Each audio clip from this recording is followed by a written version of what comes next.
Secangkir pengharapan untuk mengawali hari ini. Teladan dari Yohanes Pembaptis. Lukas 1 ayat 15 mengatakan, sebab ia akan besar di hadapan Tuhan, dan ia tidak akan minum anggur atau minuman keras, dan ia akan penuh dengan Roh Kudus mulai dari rahim ibunya. Sebagai seorang nabi, Yohanes harus membuat hati bapak-bapak berbalik kepada anak-anaknya dan hati orang-orang durhaka kepada pikiran orang-orang benar.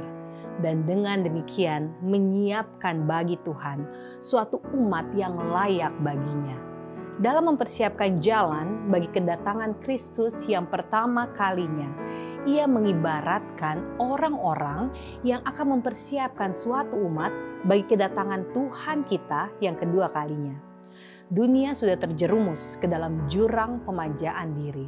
Kesalahan dan cerita dongeng berlimpah-limpah. Jerat-jerat setan guna memusnahkan jiwa-jiwa dilipat gandakan. Semua orang yang mau menyempurnakan kesucian dalam takut akan Allah wajib memahami pelajaran pertarakan dan pengendalian diri. Selera dan segala nafsu wajib ditundukkan ke bawah kuasa pikiran yang lebih tinggi. Pengendalian diri ini sangat penting bagi tenaga pikiran dan pengertian rohani yang akan menyanggupkan kita untuk mengerti dan untuk mempraktikkan kebenaran-kebenaran firman Allah yang suci. Oleh sebab ini, pertarakan mendapat tempatnya dalam pekerjaan persiapan bagi kedatangan Kristus yang kedua kali. Menurut keadaan yang sewajarnya, anak Sakaria itu harus dididik bagi keimamatan.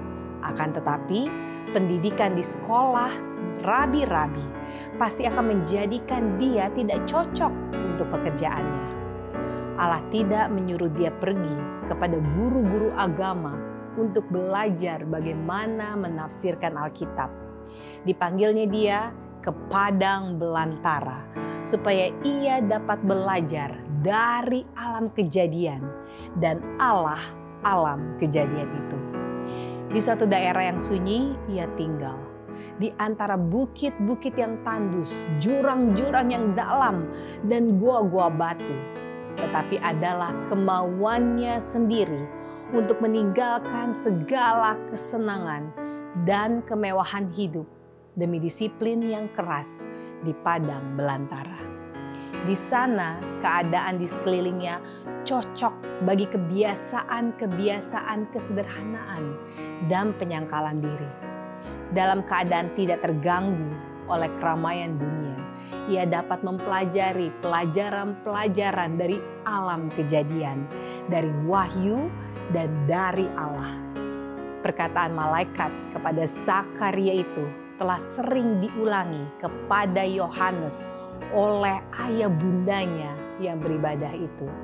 Sejak kecil, tugasnya itu telah dinyatakan kepadanya, dan ia telah menerima kewajiban yang kudus itu.